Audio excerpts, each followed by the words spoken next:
हजुरको परिचय पाउँ त। म सूर्यबहादुर सार्की 5 सालको जन्म हो। धादिङ कल्लेरी घर।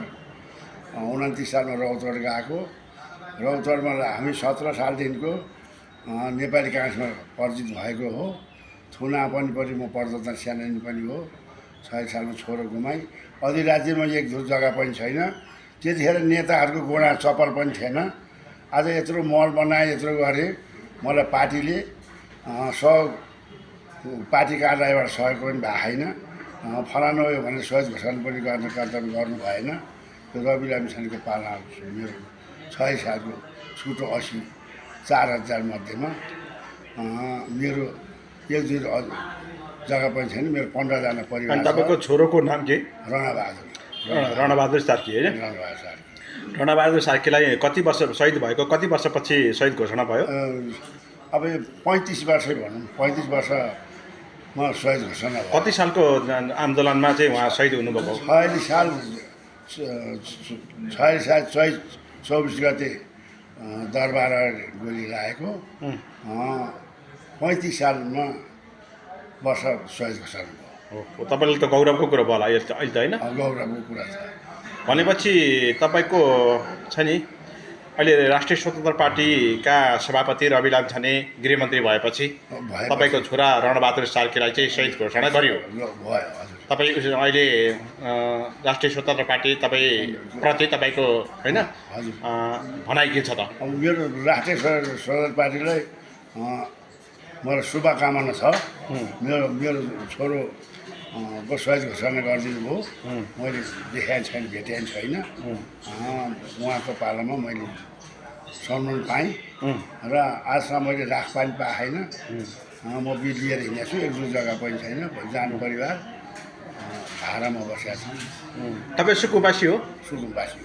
तपाईँ सुकुम्बासी भयो भने अहिले त राज्यले सुकुम्बासीहरूलाई चाहिँ अब छुट्याएर वास्तविक सुकुम्बासीलाई जग्गा वितरण गर्ने, पूजा वितरण गर्ने भनिरहनु भएको छ होइन? अहिले राज्यले त्यो अब के लिस्टिङ गर्दैछ, जाँचबुझ गर्दैछ र प्रकाशित गर्दैछ। तपाईँले नाम टिपाउनु भयो त? नाउँ टिपाउनुको लागि जिल्ला जाम भने जिल्लामा मिल्काउला पखेरो जग्गा दिएर नागरिक त धादिङकै छ। मेरो छोरो चाहिँ नि काठमाडौँमा ढलेको र यत्रो परिवार, यत्रो चाहिँ पार्टी भयो, यत्रो उन्नी गुन्नी घर बनाए। मलाई चाहिँ नि काठमाडौँमै चाहिँ बसोबास चाहिन्छ भन्ने मेरो धारणा छ। होइन भने सुकुम्बासी नभनी शहीद परिवार नेपालबाट निकाला भने तैपनि म गाउँमा गएर बस्न सक्दिनँ। बुढो भन्ने भयो। मेरो छोराको शालिक पनि बनेन, शहीद घोषणा भयो। म त्यही आशमा छु। मैले शुभकामना पनि दिएको छु रावरलाई। अब सरकारसँग तपाईँको माग के छ त? मेरो माग अब मेरो क्षतिपूर्ति र मेरो बसोबास चाहिँ काठमाडौँ। क्षतिपूर्ति कस्तो? छोराको होइन, के चाहियो क्षतिपूर्ति तपाईँको? क्षतिपूर्तिको लागि त अब कै चले राज्य पनि चाहियो। छोराको शालिक चाहिँ नि पार्टी अफिसमा बन्नुपर्छ, काम गर्नुपर्छ। मेरो चाहियो। कसको पार्टी कार्यालयमा? अब कसको पार्टीमा राख्छ न? पार्टीमा पहिले चाहिँ नेपाली काङ्ग्रेस थियो, पछि फेरि आयो। अहिले जेएनजी पार्टी आयो। अब जेएनजी पार्टीले गरेको हो। अब कसले राख्छ त्यो चाहिँ सभा चल्नु पर्यो। होइन, तपाईँको छोरालाई पार्टी कार्यालयमा शहीदको शालिक बनाएर राख्नुपर्छ भन्ने तपाईँको किन यो त अलिक नमिल्दो कुरा भएन र? अब नमिल्दो कुरो त अब कहाँ जान्छ? जग्गा कुन पार्टीबाट लड्या हो? होइन, शहीद भनेको स्वतन्त्र हुन्छ फेरि। स्वतन्त्र त मान्छेले स्वतन्त्र रह्यो। यिनीहरूले ल्याएर चाहिँ नि बटुल ल्याएर केटाहरू ल्याएर 6 साल दरबार अगाडि ढालेको नेपाली काङ्ग्रेसबाट हो। भनेपछि काङ्ग्रेसले तपाईँलाई सपोर्ट गरेको छैन अहिले? गर्नु भएको छैन भन्नु भने चाहिँ जाँदा यसो गरेको छ नि। मेरो सपोर्ट गर्नु भएको छैन। किन भन्दा शहीद घोषणा गर्नु भएन। गर्ने कर्तव्य हो। मेरो क्षतिपूर्ति पाएन। 40 सालको आन्दोलनमा 46 सालको आन्दोलनमा घाइते भएर शहीद भएको कि होइन? घटनास्थलमै ढालेको घटनास्थलमै हो। घटनास्थलमै हो। भनेपछि अब तपाईँले शहीद घोषणा त गर्यो सरकारले। अब क्षतिपूर्ति पाउनु पऱ्यो र शालिक बन्नु पऱ्यो भन्ने यहाँको माग। शालिक अब त्यो बनाउनको निमित्त तपाईँ यहाँको पहल के छ त? अब पहल त अब मेरो भन्ने गर्छ। पहल त अब ठाउँमा राख्न दिँदैन म एउटाको अँ, यो त पार्टी अफिस पार्टी अफिसर राख्नु पऱ्यो। पार्टी अफिस अन्त यसको लबिङ कहाँ कहाँ गर्नुभएको छ त? म सबै ठाउँ गरेको छु, सबैलाई देखाएको छु, सबैसँग छ, सबैसँग आग्रह गरेको छु, सबलाई भनेको छु। अब टेर्ने नटेर्ने त्यो भयो, अनसन बस्दाखेरिमा जुस खाँदिने निस्किने सहज घोषणा नगर्ने धेरै झुकिया छन्, धेरै गरेका छन्। मर्ने खाना भइयो त्यो कुरा के गर्नु, सबैलाई आग्रह गरेको छु।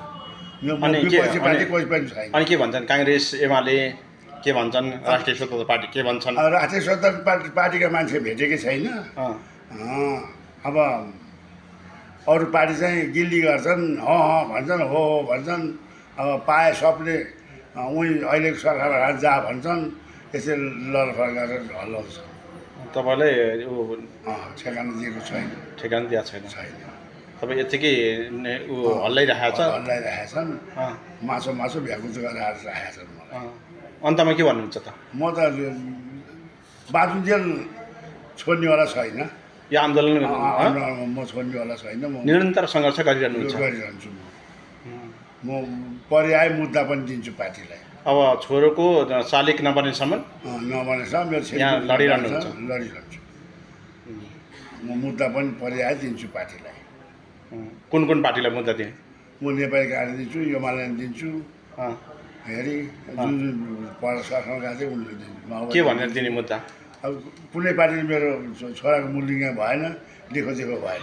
राज्यले गर्ने होला नि त मुद्दा, पार्टीले होइन नि त। राज्यले गर्ने राज्य दिँदा थिए, पहिले राज्य नहुने अब पछि गएर दिँदा भन्नु पर्यो नि त। अब मैले अहिले आएको नयाँ पार्टीले भन्नु त सुन्दैन, राजनीतिक दलले पहल गर्दैन गर्दैनन्। हो त्यही भने। भनेपछि अब काङ्ग्रेस एमालेलाई चाहिँ मुद्दा दिनुहुन्छ तपाईँ? हजुर, पार्टीसँग लड्ने? रन्ने भयो, विपक्षी पार्टी मेरो चिनै भयो। स्वतन्त्र पार्टीसँग तपाईँको कुनै सम्बन्ध छैन? छैन, छैन, गुनासो पनि छैन? गुनासो पनि छैन। छैन? छैन, के गुनासो? अहिलेको के सरकारप्रति तपाईँको लगाव छ? केही गर्छ के भन्ने आशा छ? आशा चाहिँ हेरेको छु, गर्छ कि भन्नु, तर कसरी गर्ने हो हेर्नु भन्नु। प्रधानमन्त्री सम्मान्य प्रधानमन्त्री बालेन्द्र शाहप्रति यहाँको धारणा के छ त? उहाँको धारणा त के हुनु, अब हामी गरिबको कुरा उहाँ पनि सुन्नेवाला जस्तो लाग्दैन हामीलाई। हेरी रवि लामिछानेलाई भेट्न पाए चाहिँ हुन्थ्यो कि जस्तो लागेको छ। अनि त्यही हो चाहिँ नि भेट्न। तपाईँ प्रधानमन्त्री भन्दा रवि लामिछाने प्रति आशावादी हुनुहुन्छ? आशावादी छु। हो? हजुर। किन?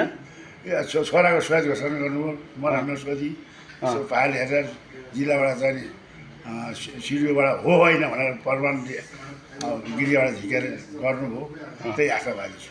हो? हजुर। हस्, धन्यवाद।